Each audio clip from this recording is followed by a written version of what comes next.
You know when you don't want to talk about something in a negative way, but you kinda gotta talk about it.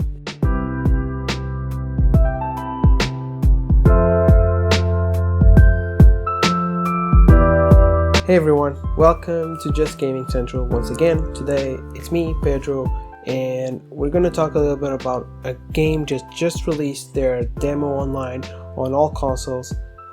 I think it's on PlayStation, Xbox, PC, Switch. I think I'm talking about the main consoles. And that game is Outriders.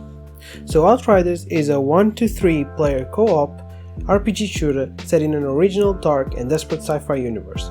It is being published by Square Enix and developed by People Can Fly, who made Bulletstorm. So I'm gonna talk a little bit about the presentation, and I'm gonna talk about a little bit about the story and a little bit about the gameplay. I am not gonna mention a lot of the looting because I feel like I didn't get enough to judge it. I've played 2 hours. We actually streamed the game. If you want to see us stream other games, follow us on Twitch, where we try to stream as much as we can and as much variety as we can. Anyways, let's get into the first topic, which is the presentation. Look, this is a 2021 title. I don't expect we immediately jump into next gen with these games. I expect to make a slow transition. Outriders starts off terribly. Now, the gameplay itself is at 60 frames, but the cutscenes barely went over 20 frames per second. Sometimes they were at 10 frames per second. There were so many cutscenes, and most of them, I think the only one I actually thought it was decent when it came to frame rate was the last one, but there's so many that just are in such bad quality. I don't know what it was, and it just looked terrible to me. I'm gonna be showing here on the screen a little bit of the few cutscenes that I recorded, but they were so bad. I don't know how. Maybe it's the PS5 version. I heard on PC works best, but it works better. But my copy, at least the PS5 version, and Ross felt the same way, he's the one who played the game with me, they were in such poor condition. And while we're talking about cutscenes, I think we should mention, this game does a little thing that I hate. So every time you're changing environments, same environment, so imagine every time you're changing a room, or every time you go into a spaceship or something, there's a cutscene to that. And that to me is ridiculous. I even got a cutscene of my character jumping over a tree. Like Avatar had a game, and this reminds me a lot of it. Outrider. Now move your ass and find that probe. It just reminds me of like Gears. You have a fucking animation to climb up. No, no, this is bullshit. No, this is hold square. Hold square, and then I literally had a cutscene of him just climbing up. And bro, you better show me more than just him climbing. Yeah, it was just him climbing up. That's insane. We're in 2021. How are we still having cutscenes to change environments? I thought, look, I'm not saying like you should like get into spaceship and immediately open back in the brand new environment, but do you actually have to have a cutscene for me to change, a room? Like I was in the main plaza and then I went to a room. Do I need to change? Like, do I need a cutscene to change it? And even a load time? Sometimes when you switch rooms, you actually have a load time, which is awful, and it kind of ruins the momentum of the game. But the tree one really pissed me off. Like, why do I need a cutscene to jump a fucking tree? How is that? That was so bizarre, and to me, it just, like I said, it ruins the momentum of the game, ruins the flow of the game, because maybe you're getting into this really epic scene and the game cuts to a fucking cutscene / a loading screen, and you're just like, oh, okay, well, that just ruined my mood. It's so bizarre that they chose to do the game like this. But anyway, speaking of another thing of representation, I guess we can also relate glitches with the presentation, and oh boy, is this game filled with glitches. Now, most of them are harmless. Some enemies just not looking at the player. Like I was playing with Ross, and there was one guy. Ross was down. I was literally behind him shooting, and he never turned to me. It was so weird. Like I'm literally shooting at him, and he's not looking at me. That was so weird. But to me, those are minor glitches. Now I got one that I feel like it's game breaking. So I was playing. We were in the area. There was a lot of enemies to fight, and once we got done, there was one left, and I went to that enemy to finish him off, just to clear the area. And I was trying to jump over a wall, and I got stuck in the wall. It's okay.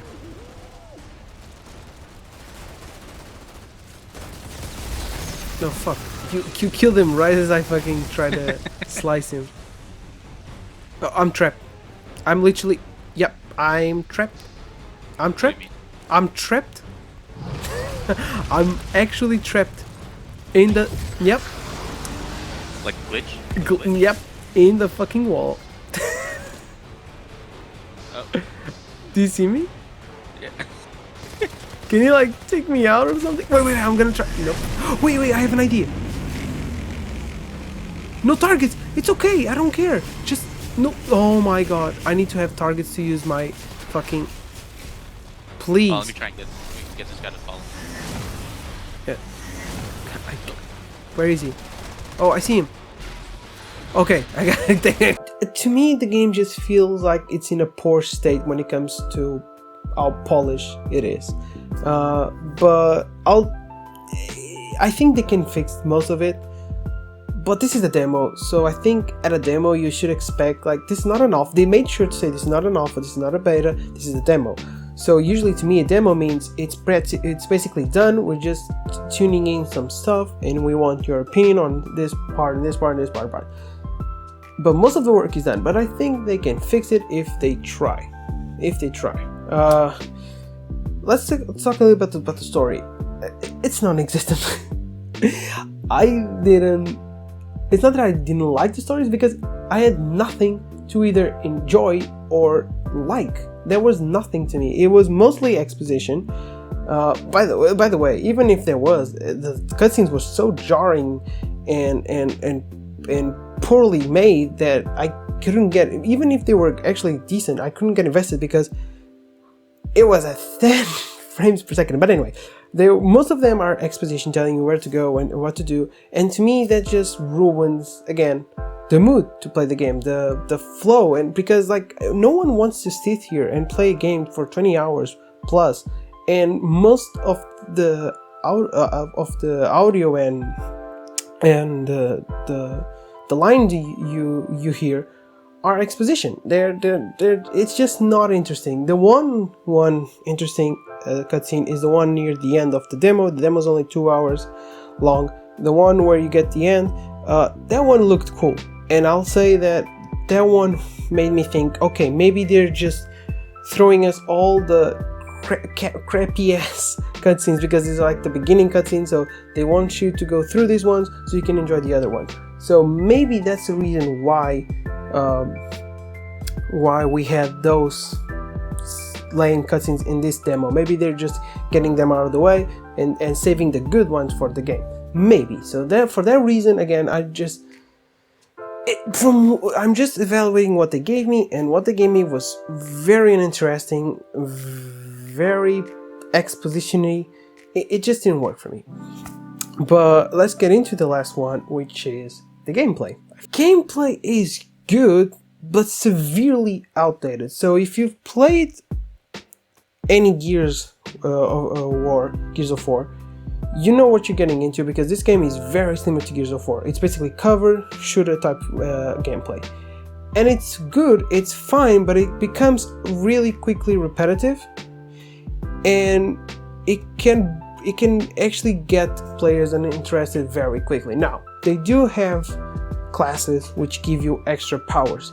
I chose one that's called the Trickster, which has, I'll fully admit, which has awesome abilities. Basically, one of them, you basically slice them and you freeze them in time. And they basically explode after they are done freezing. You have another one that freezes an entire area, which is awesome. That one was awesome because the amount of, like, the power is really cool, but the imagery that they have with the power is even cooler. Like, when you use that ability, everything around you freezes. You're moving in real time and all the characters around you are moving in super slow motion. Even the bullets go through you like in very slow motion, and I thought that was awesome. I thought that was really cool. That's the thing I like the most. I loved using that power because that power was just so cool to see. It never got tiresome because it's so cool. And the other ability is the one I talked about in the glitch, which basically teleports me to an enemy. Again, I thought the gameplay was actually the best part of the game, but it is kind of outdated. They don't innovate enough other than the superpowers to justify, you know, the repetitiveness of the main game, or the main gameplay, which is just a cover shooter. There's a few different weapons, but it's basically shotguns, a rifle, a dual pistol, and you have a sniper. Sniper is pretty cool. I like the sniper. Really good handling of the sniper. I like the rifle, and I like the Kimbo. I like all the guns, but it's something we've seen already in Gears, and I think Gears plays better. And plus Gears has actually something called quality in it, but I liked it. It was good. It was fine, but I don't know how long it can keep someone interested. I should mention the AI is also very frustrating. I gotta admit that there were a lot of characters that would just suddenly stop and not let me. There was one character that was literally on the path that I should go through, and it would move, so I couldn't actually move. I had to basically redo the cutscene so he would move out of the way. The AI from the actual enemies, it was fine, but there was a few moments where I was shooting at one guy. He never looked at me. Like, I was behind him shooting at him. He never turned around to shoot at me. So that was really weird. And you know, but it was other than this, I think there's nothing major that I should mention. I should also mention, because this is part of the gameplay, when it came to the difficulty in the game, I feel like there's a lot of difficulty spikes and it's very inconsistent. So we played about 2 hours, and we got a boss fight, and we got a section before the boss fight. There were a lot of enemies and like 2 generals that were really strong. That fight scene was hard. In my opinion, was hard. We actually died, I think, once. Like, both of us died, so we had to redo everything all over again. They kept respawning for some reason. The generals, once you kill them, they respawn immediately after like 2 minutes after they died the first time. It was really tough. And then we get to the boss fight, and it's super easy. We barely had any problems. It was just easy. And I feel like when it comes to difficulty, it should be something that grows the more you play. So you should start easy, and then get a little bit harder, and then get more challenging, and then you get to a point where it's just like you either capped off the difficulty, or you know, you just experienced the main part of the game. So now you can move to the part where difficulty really kicks in. This was weird. Like, it started really easy, and then it got really hard, and then it got really easy again. So it's a spike in difficulty that I felt like there was no reason for. But you know, it was fun. At least the boss fight was fun, even though it was super easy. It was fun. Look, should you play this game? Sure. The demo is free. Give it a try. I don't want to be. Maybe I'm in the wrong. Maybe everyone is enjoying it, and I'm the one that's going against it for some reason. But to me, it felt very inspired. It felt very outdated. This felt exactly like something that should have come out on the PS3. The mechanics of the game are very old gen. I'm not even talking old gen PS4. I'm talking old gen PS3. The cutscenes are terribly made. At least again for the PS5. Maybe this is a PS5 version that's kind of fucked. There's just a lot of problems that they can fix it, but from what they gave me, I'm just disappointed, and I'm probably not gonna get the game, which is fine. Not everything is gonna be for everyone, so maybe I'm wrong. Let me know what you think, if you played it, if you didn't play it. But yeah, that concludes our preview, let's call it preview, of Outriders. Like I said, did you play it? Did you not play it? Are you thinking of playing it? Let us know in the comments below. Also, if you're interested in seeing us play more games, we go live every week, at least once every week. We play a lot of random games because we like, you know, switching things around. We also have like discussions about One Division and pop and nerd culture things. Check us out there. I'll leave the link for the Twitch in the comments and on the description. And yeah, that's it. I guess if you wanna check out Outriders, check out Outriders. And I sincerely hope the game does fix most of it. And I hope when it comes out, which I think it's a month from now, kind of on a tightrope there. I hope when the game releases in a month, it is way better than what I've played. So yeah, thank you so much for watching. We'll see you in the next video. Bye.